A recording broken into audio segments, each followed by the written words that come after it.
Gibran Rakabuming Raka, lahir 1 Oktober 1987, adalah seorang politikus dan pengusaha Indonesia yang menjabat sebagai Wakil Presiden Indonesia sejak 20 Oktober 2024.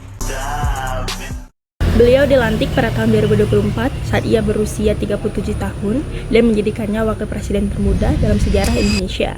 Sebelumnya, ia menjabat sebagai wali kota Surakarta pada tahun 2021 hingga tahun 2024. Meskipun masa jabatannya relatif singkat, namun pengaruh beliau terhadap Surakarta itu sangat besar, sehingga beliau dijuluki sebagai wali kota paling populer pada tahun 2021. Selanjutnya, pandangan Islam dalam kepemimpinan Bapak Gibran Rakabuming Raka. Sebagai seorang Muslim, tindakan sering dianalisis dalam perspektif etika politik Islam atau dikaitkan dengan hadis-hadis Nabi Muhammad SAW, terutama dalam konteks kepemimpinan, tanggung jawab negara, atau akhlak. Analisis semacam ini akan kita bahas untuk mengkritisi atau mendukung suatu kebijakan. Berikut adalah kepemimpinan Islam sesuai dengan PPT Kepemimpinan Islam Dr. Vivi Asmawati, SE, MSI. Pertama-tama, mari kita simak video tersebut. Yang paling penting Bapak Ibu, ya selalu turun ke lapangan. Ini turun ke lapangan itu bukan pencitraan atau mencari eksposur, tidak. Dialog langsung dengan warga, dialog langsung dengan pelaku UMKM, dialog langsung dengan petani, itu penting sekali. Nanti Bapak Ibu semua lebih aware dengan tantangan-tantangan ini. Jadi fokus kita, fokus Pak Presiden, ini sudah jelas. Hilirisasi, swasembada energi, swasembada pangan, energi baru terbarukan. Jadi kita harus benar-benar hati-hati menyiapkan SDM-SDM terbaik, mengubah future challenge menjadi future opportunity. Pimpinan Islam yang disebutkan dalam surah An-Nisa ayat 59 tentang ulul amri, bahwa penjabat yang amanah dalam mengurus orang lain atau amanah dalam mengurus rakyat. Dalam potongan video tersebut, Bapak Gibran bilang tentang, jadi kita harus benar-benar hati-hati menyiapkan SDM-SDM terbaik, mengubah future challenge menjadi future opportunity. Menurut saya, Bapak Gibran telah mencantumkan dirinya sebagai ulul amri. Kenapa? Ia amanah dalam mengembangkan potensi rakyat. Ia ingin dan telah menyiapkan SDM-SDM yang terbaik sehingga dapat mengubah pola pikir yang lalu hingga mengubah dan mengembangkannya menjadi yang lebih baik. Khadimul Ummah. Apa sih Khadimul Ummah itu? Yaitu pelayan umat atau pelayan masyarakat yang menempatkan diri pada posisi pelayan masyarakat. Apakah dalam video tersebut Bapak Gibran Rakabuming Raka mendapatkan posisinya? Iya, benar. Dalam pidato yang dijelaskan bahwa yang paling penting Bapak Ibu, selalu turun ke lapangan. Ini turun ke lapangan itu bukan pencitraan atau mencari eksposur, tidak. Bisa dijelaskan bahwa Bapak Gibran ini tipe orang yang inklusif ya kepada masyarakatnya dan bisa mendapatkan posisinya sebagai pelayan masyarakat. Apa saja yang diperlukan masyarakat, dia akan mendengar dan turun langsung ke lapangan. Ini juga merupakan sikap inklusif Nabi Muhammad dengan mendengarkan umatnya. Tapi ada nggak sih kriteria kepemimpinan Islam yang dimiliki oleh Bapak Gibran? Ya tentunya ada dong, masa nggak ada? Kira-kira ada nggak ya kriterianya? Mari kita analisis lebih lanjut. Pertama, dicintain bawahannya. Hah? Dicintain bawahannya? Maksudnya? Sekarang banyak beberapa oknum dan netizen dalam memprovokatif Bapak Gibran. Hal ini menjadikan apakah Pak Gibran itu dicintai rakyat atau iming-iming semata? Mari kita lihat video ini. Wah, saya juga ikut antusias ya dalam kedatangan Bapak Gibran untuk menemui rakyat yang ingin sekali menemuinya. Dari video tersebut, masyarakat sangat senang dan menyanjung Bapak Gibran dengan senang. Para rakyat tersenyum senang bahwa mereka didengar dan dihargai. Sangat terharu dengan antusias para masyarakat terhadap Bapak Gibran. Ya benar, Bapak Gibran sangat dicintai masyarakat karena kegigihannya. Terus, kriteria apa lagi yang dimiliki oleh Bapak Gibran? Yang kedua, mampu menampung aspirasi bawahannya. Saya sendiri terharu yang kedua kalinya ya melihat kondisi Indonesia sedikit demi sedikit didengar, bangga sekaligus terharu terhadap masyarakat yang sudah memberikan aspirasinya langsung kepada Bapak Gibran. Dan responnya pun sangat mencerminkan sebagai pemimpin, dia memulai pembukaan bicara dan memulai diskusi masalah yang ia hadapi. Yang ketiga, bermusyawarah sesuai Ali Imran ayat 159. Dalam surah tersebut dijelaskan bahwa dan bermusyawarah dengan mereka dalam segala urusan penting. Kemudian apabila engkau telah membuat tekad, bertakwalah kepada Allah Subhanahu wa taala, sesungguhnya Allah mencintai orang-orang yang bertawakal. Dalam potongan video tadi berisikan tentang Bapak Gibran mendengarkan masyarakat tentang bahan pangan di Bali sangat meningkat. Di sana terdapat bahwa Pak Gibran bermusyawarah dengan cara memberikan penjelasan, membantu proses laporan, menjelaskan tentang bahwa musyawarah antara pemimpin dan rakyat sangat penting akan suatu hal yang akan menimbulkan baiknya pemimpin dan masalah rakyat sedikit teratasi. Keempat, tegas. Sebagai pemimpin, sikap tegas harus dimiliki. Pak Gibran tegas dalam menyelesaikan masalah dan ia juga tahu langkah apa yang harus diambil dalam masalah yang ia hadapi untuk masyarakatnya. Tegas itu adalah pendirian yang sudah dimiliki oleh Pak Gibran sejak ia memulai membuka bisnis, sehingga makin terbentuknya sikap tegas itu saat ia menjabat sebagai Wakil Presiden Indonesia.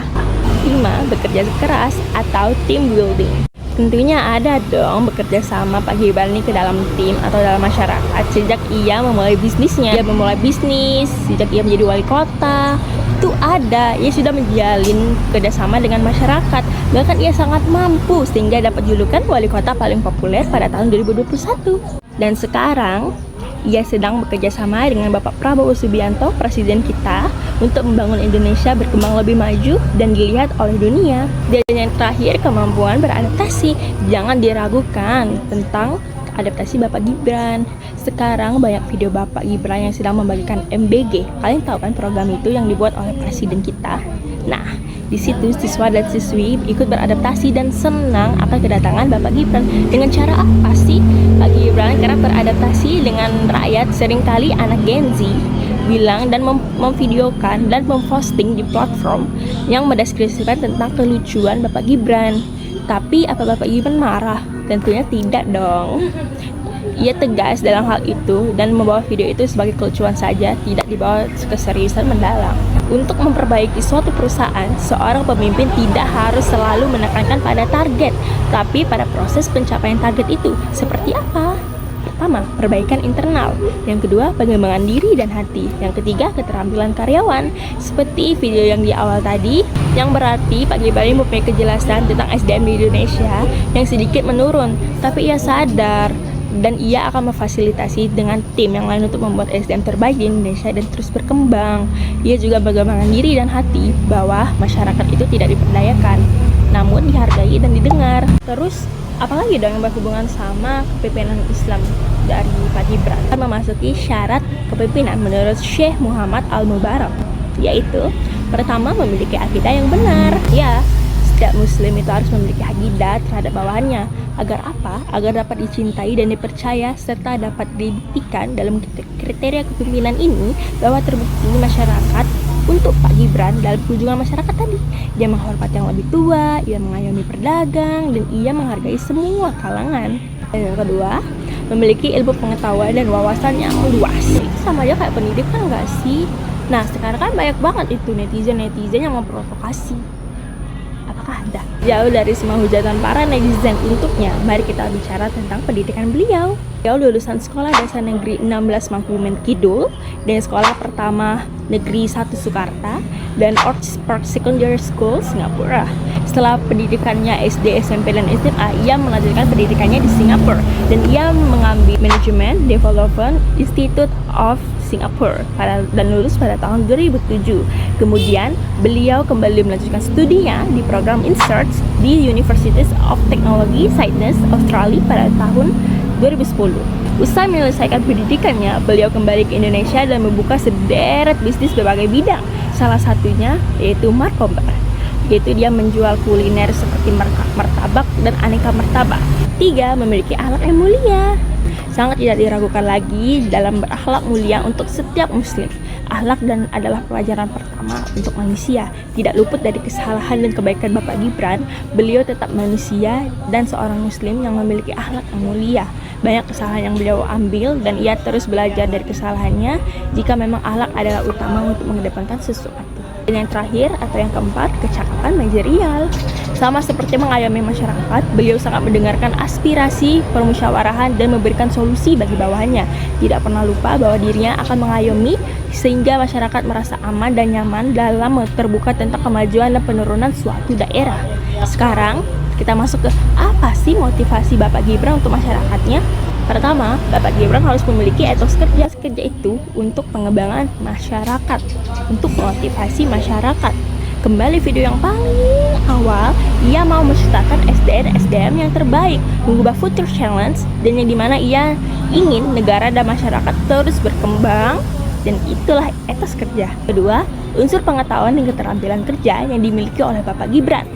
Memiliki keterampilan yang jelas untuk masyarakatnya, ia sebagai pembisnis dan menjabat sebagai wali kota yang dimana beliau memiliki keterampilan akan hal itu yang ia miliki sebagai pemimpin. Jadi tidak diragukan lagi jika ia sangat pandai akan keterampilannya untuk masyarakat. Ketiga, unsur ibadah. Sebagai seorang muslim sangat diwajibkan untuk menjalankan ibadahnya. Pemimpin harus dilihat dari ibadahnya dengan Tuhan. Jika dia tidak menjalankan ibadahnya dengan wajib, maka ia tidak bisa disebut dengan pemimpin. Keempat, unsur kejujuran. Kejujuran dalam diri. Beliau sangat bisa dilihat dari yang menemui masyarakat, bisa dilihat dari yang menjabat sebagai wali kota Surakarta. Ia sangat mengutamakan kenyamanan rakyat dan kemajuan rakyat serta aman untuk rakyatnya. Karakteristik tim dalam pandangan Islam, mari kita analisis. Itu ada 3. Yang pertama, masyarakat memiliki pemimpin yang mengayominya. Dan yang kedua, masyarakat harus memiliki pekerjaan yang terhormat dan bermanfaat. Dan yang terakhir, yang ketiga, masyarakat membuat pemimpinnya itu bahwa pemimpin itu adalah keluarga. Sangat dijelaskan sekali, beliau telah mencakup semua karakteristik kerjasama yang dimana itu sangat penting dalam menjalankan sebuah jabatan. Ia telah banyak melihat dan mendengar rakyat sehingga rakyat merasa dihargai dan didengar sedikit demi sedikit. Dari ketiga karakteristik itu, masyarakat merasa sebuah keluarga. Ya, sangat dipastikan akar dari akar semua karakteristik adalah masyarakat merasa bahwa dia adalah keluarga. Yakni masyarakat juga manusia dan tidak harus diperdayakan oleh penjabat atas. Dan itu juga hal yang penting untuk wakil presiden untuk mendengarkan rakyatnya sekarang. Kepemimpinan Rasulullah memiliki sidik, amanah, tablik, dan fatonah. Mari sekarang kita analisis. Sidik adalah jujur dan benar, sama seperti pembahasan sebelumnya bahwa jujur yang dimiliki sebagai wakil presiden sangat penting akan ke masyarakat, bahwa ia harus dipercaya dan ia harus mempercayai masyarakatnya agar terus berkembang dan menjadi Indonesia emas. Ya enggak sih, kan amanah itu kan tanggung jawab. Nah, beliau tanggung jawab enggak kepada masyarakatnya? Tanggung jawab dong. Ya, malah itu sangat tanggung jawab. Hingga ia sangat dicintai oleh masyarakat karena kegigihannya, maka orang akan memandangnya akan tanggung jawabnya. Jadi masyarakat itu memandang pejabat tinggi dengan tanggung jawabnya, apakah ia dapat dipercayai dan apakah ia bisa dipercayai. 3. Tablik. Kalian tahu nggak sih program MBG yang dibuat oleh Presiden kita Bapak Prabowo Subianto dan wakilnya Bapak Gibran? Ya, Bapak Gibran telah melakukan observasi ke sekolah lainnya karena ia percaya bahwa MBG itu pantas anak-anak sekolah dapetin, makanya dia sangat bertanggung jawab dengan MBG itu. Dan terakhir, fatonah adalah intelek dan pikir maju. Sebagai pemimpin juga harus memiliki pola pikir yang sesuai dan realistis untuk kedepannya. Iya dong, harus dong untuk memahami kemajuan zaman, karena zaman ini semakin maju dan semakin berkembang, nggak stuck situ-situ aja. Sehingga Bapak Gibran telah membuat SDM terbaik atau planning untuk kedepannya, yaitu dengan cara SDM itu, sehingga ia dapat mengubah pola pikir masyarakat akan hal baru itu sampai dan tidak mengubah kebenaran bahwa Indonesia banyak mempunyai anak-anak emas. Sekian dari analisis saya, Intan Maharani. Maaf jika ada salah kata dalam penyampaian saya atas untuk Bapak Gibran. Namun saya tidak menghujat, tidak ngejudge atau menjadi pro dalam mendukung Bapak Gibran. Saya hanya menyampaikan analisis apa yang telah saya pelajari sebelumnya. Dan semangat untuk Bapak Gibran dalam menjabat sebagai wakil presiden Indonesia. Nah, untuk terus berkembang, maju, kami percaya bahwa kalian bisa. Dan untuk dosen pengampu saya, Dr. Vivi Hasmawati, SLMSI, saya terima kasih atas teori dan pembelajaran yang yang Anda kasih ke saya bahwa itu benar-benar pantas dalam seorang pemimpin memiliki itu. Dan terima kasih untuk tugas dan semester ini karena Ibu telah mempercayai saya untuk membuat tugas ini, mempercayai kami sekelas untuk membuat tugas ini, dan insya Allah ini menjadi pembelajaran untuk saya ke depannya. Saya Siti Intan Maharani dengan NIM 24021344 pamit undur diri. Assalamualaikum warahmatullahi wabarakatuh. Goodbye.